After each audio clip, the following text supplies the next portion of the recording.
प्यारे बच्चों, 4 क्लास के बच्चों, 1 2 3 से 4 क्लास में आ गए आप लोग। हाँ, और वो भी बगैर पेपर दिए। अच्छा बच्चों, हमारे अभी तक हमारी 2 क्लासेस हो चुकी हैं, ठीक है। 2 क्लासेस में हमने फर्स्ट चैप्टर कंप्लीट कर लिया था। आज हम जो है वो नया चैप्टर स्टार्ट करेंगे जिसका नाम है पौधों की ग़िज़ा।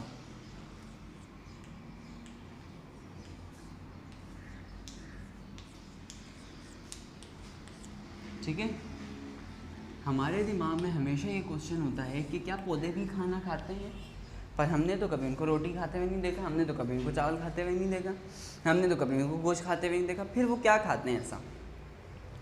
तो पौधों की अपनी कुछ ग़िज़ाएँ होती हैं, वो लेते हैं। ठीक है, कौन कौन सी होती हैं वो इस चैप्टर में हम बहुत अच्छी तरह पढ़ेंगे। ठीक है, सबसे पहले मैं आपको बता दूँ, पौधे ऐसे जानदार हैं जो कि ना सिर्फ अपने लिए बल्कि दूसरे जानवरों के लिए भी क्या बनाते हैं, खाना बनाते हैं। यानी कि आप फ्रूट्स लेते हो, वेजिटेबल्स लेते हो, उसके अलावा आप और दूसरी चीज़ें लेते हो वेजिटेबल्स के तौर पे, फ्रूट्स के तौर पर, और उसके अलावा कुकिंग भी हुई होती हैं काफ़ी, जो है वो आप कच्ची ले लेते हो, रॉ के तौर पर भी ले लेते हो।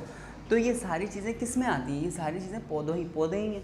ठीक है, तो पौधे दरअसल अपना खाना खुद बनाते हैं, ना सिर्फ अपने लिए बल्कि दूसरे ऑर्गेनिजम्स के लिए। सही है, यानी कि पौधों में फ्रूट का बनना, पौधों में वेजिटेबल्स का बनना, ये कैसे वजूद में आता है? ये पौधों के अपने खाना बनाने के वजूद में आता है। ठीक है, बात समझ में आ गई? तो आज हमने क्या चीज़ सीखी? पौधों में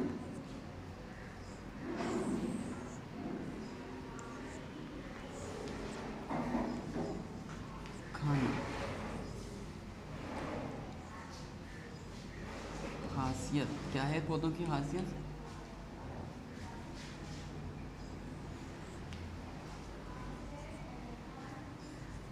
पौधे अपना खाना खुद बनाते हैं। पौधे अपना खाना खुद बनाते हैं, ना सिर्फ अपने लिए बल्कि दूसरे जानदारों के लिए भी। जिस तरह हम फ्रूट्स लेते हैं, वेजिटेबल्स लेते हैं, और जो एनिमल्स हैं वो ग्रासेस वगैरह खाते हैं। सही है।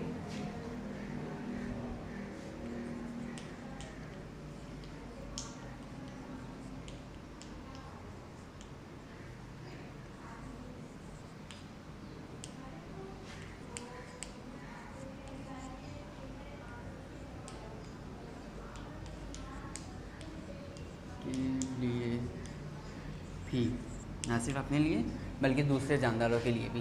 किस शक्ल में? सब्जियों की शक्ल में, फ्रूट्स की शक्ल में, फलों की शक्ल में, और उसके साथ घास।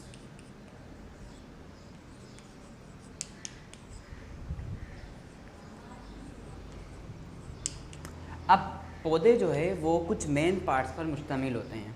एक रूट्स, ठीक है, स्टेम, लीव्स, ब्रांचेस। बात समझ में आ गई? रूट्स, स्टेम, लीव्स और ब्रांचेस।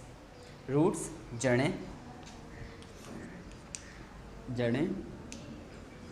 स्टेम तना, ब्रांचेस शाखें, और पत्ते। ठीक है, अब जड़ों की, तने की यानी स्टेम की, शाखों की यानी मुख्तलिफ ब्रांचेस की, और पत्ते की क्या वर्किंग है? सही है, पौधों की नशो नुमा में इनकी क्या वर्किंग है, उस वर्किंग को हम पढ़ेंगे। सबसे पहले बात करते हैं पत्ते की।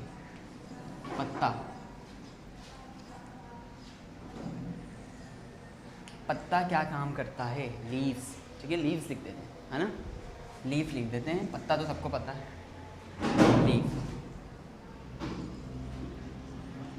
लीफ। सबसे पहले लीफ के पार्ट्स के बारे में पढ़ते हैं। ठीक है, कि लीव्स के कौन कौन से हिस्से हैं। इधर बना देते हैं।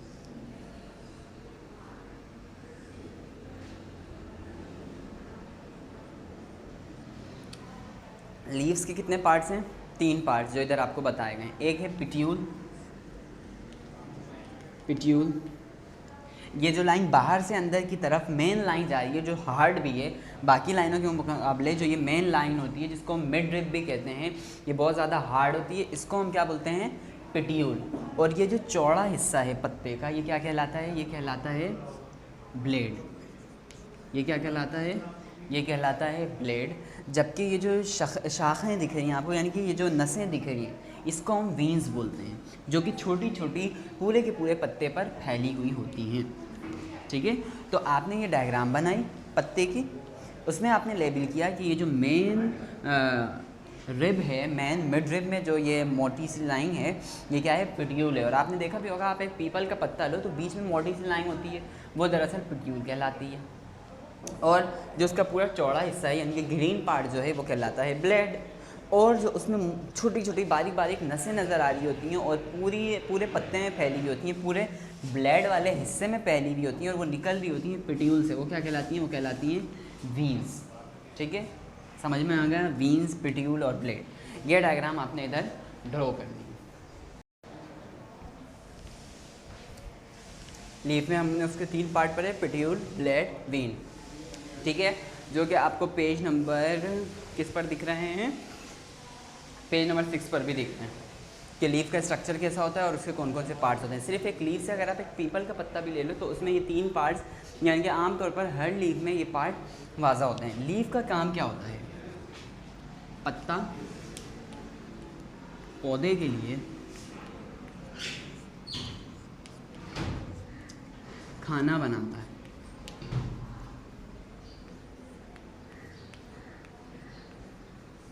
ठीक है, पत्ते का काम है पौधे के लिए खाना बनाना।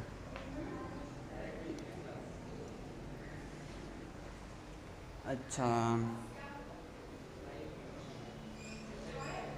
पत्ते किस रंग के होते हैं?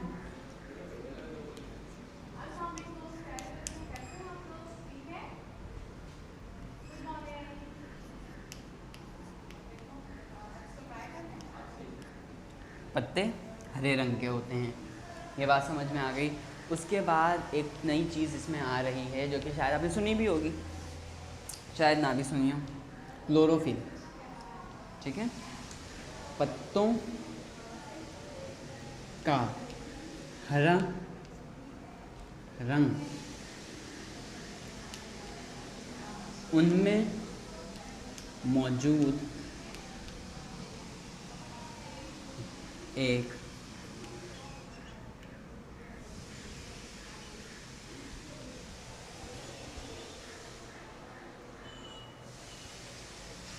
खास मादे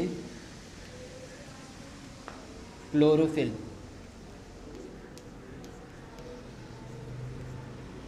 की वजह से होता है। ठीक है, पत्तों का जो ग्रीन कलर है वो उनमें मौजूद एक लिक्विड जिसको क्लोरोफिल कहते हैं, उसकी वजह से पत्तों का रंग कैसा होता है? ग्रीन होता है। अब एक और चीज़, ये वाला पॉइंट भी नया है, वो है स्टोमेटा। स्टोमेटा क्या चीज़? क्लोरोफिल समझ में आ गई। क्लोरोफिल एक ऐसा लिक्विड है जो पत्तों में मौजूद होता है, जिसकी वजह से पत्ते कैसे नज़र आ रहे होते हैं? हरे नज़र आ रहे होते हैं। अब स्टोमेटा की बात करते हैं। स्टोमेटा पत्तों पर मौजूद मसाम यानी सुराख, मसाम होते हैं जिनकी मदद से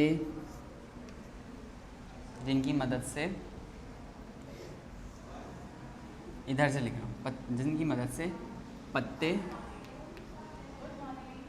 सांस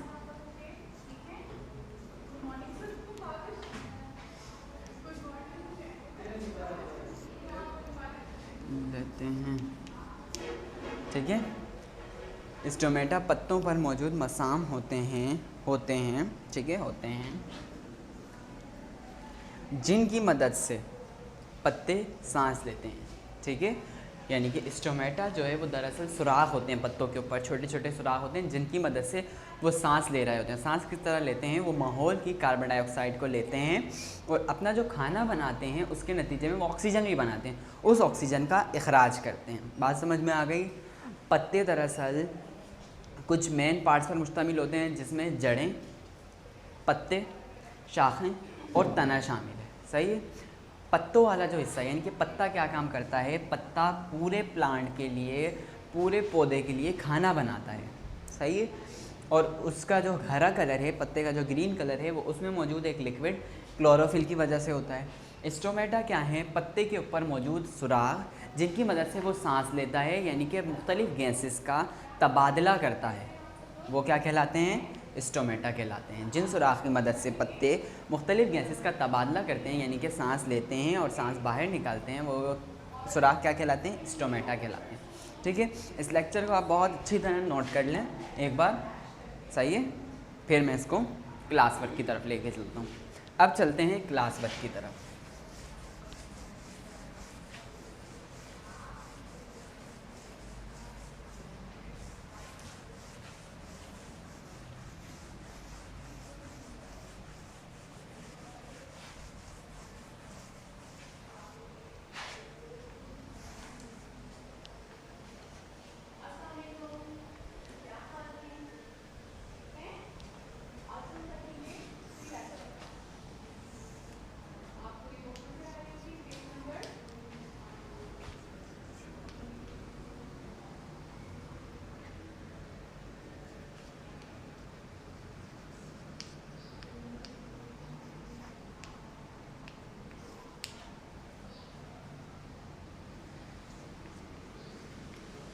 अच्छा, पहला क्वेश्चन है पत्ते की शक्ल बयान करें।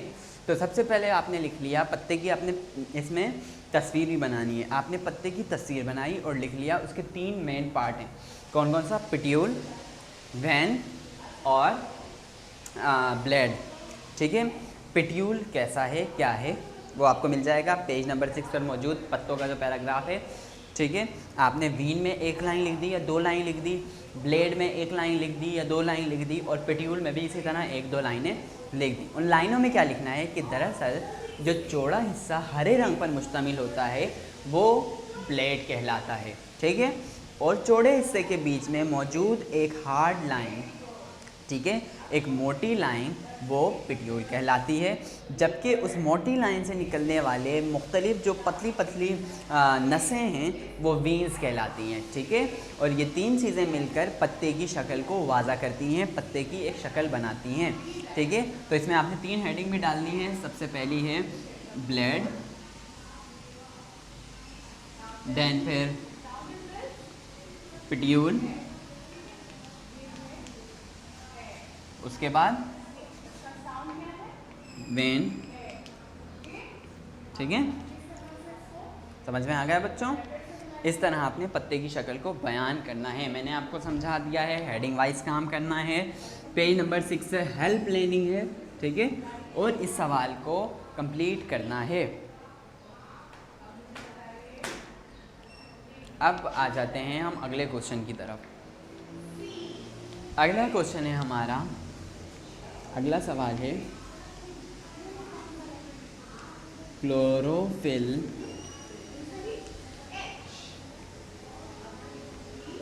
क्या है? नंबर 3 स्टोमेटा किसे कहते हैं? ठीक है।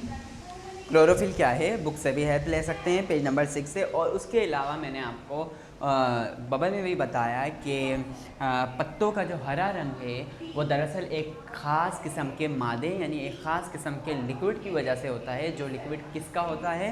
क्लोरोफिल का होता है। वो जो हरा लिक्विड है वो क्या कहलाता है? क्लोरोफिल कहलाता है। सही है। जो कि पत्तों को उसका हरा रंग देता है। स्टोमेटा क्या है? स्टोमेटा दरअसल मसाम का नाम है, यानी कि पत्तों पर मौजूद ऐसे सुराख जिनकी मदद से पत्ते सांस लेते हैं, सही है, उनको हम स्टोमेटा कहते हैं। बात समझ में आ गई? ये 3 क्वेश्चन हैं। आप हर क्वेश्चन पे वीडियो को पॉज करोगे और उसी वक्त उसका आंसर लिखोगे, उसके बाद फिर अगले क्वेश्चन पे जाओगे। ठीक है। इस बात का सबने ख्याल रखना है बच्चों। ठीक है। अब चलते हैं हम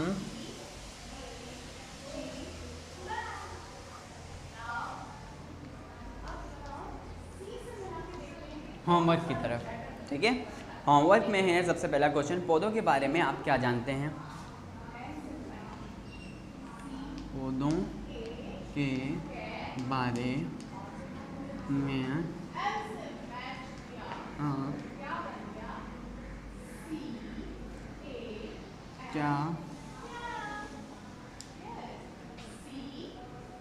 आप क्या जानते हैं? पौधों के बारे में आप क्या जानते हैं? एक पौधा कितने हिस्सों पर मुश्तमिल होता है? एक पौधा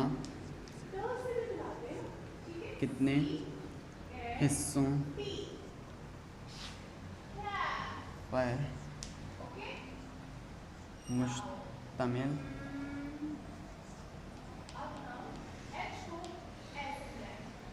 होता है? अच्छा क्लास, पौधों के बारे में आप क्या जानते हैं? पौधे अपना खाना खुद बनाते हैं, ना सिर्फ अपने लिए बल्कि दूसरे जानदारों के लिए भी, जैसे कि इंसान और मुख्तलिफ जानवर। ये बात आपने इसमें बतानी है। सही है, पेज नंबर 6 पर भी ये मौजूद है, वहाँ से भी हेल्प ले सकते हैं, बबल से भी, और जो भी मैंने जुमला कहा उसकी भी हेल्प लेते हुए आप इसका आंसर लिख सकते हैं कि पौधे के बारे में आप क्या जानते हैं। पौधे के बारे में हम ये चीज़ें जानते हैं, और अगर आप कोई दूसरी मालूमात पौधे के बारे में जानते हैं जो उसको बाकी जानदारों से अलग बनाती है, वो भी आप इसमें लिख सकते हैं। सही है, ये क्वेश्चन आपने अपने पास से लिखना है, अपनी मदद से लिखना है, अपने दिमाग से, अपने मुशाहिदे के मुताबिक लिखना है। ठीक है, अगले क्वेश्चन पे आते हैं, एक पौधा कितने हिस्सों पर मुश्तमिल होता है? सही है, अब ये हिस्से ये कोई उसके हिस्से नहीं है, बल्कि आप ये जो हमने पार्ट्स पढ़े कि एक पौधा किन किन चीज़ों पर मुश्तमिल होता है? जड़ों पर, तने पर, पत्तों पर, ठीक है, और शाखों पर। ये सारे नाम आपने इसमें लिखने हैं, सिर्फ़ और सिर्फ। ये 2 क्वेश्चन बहुत ही आसान सा होमवर्क है, सारे बच्चे बआसानी कर सकते हैं। Thank you students.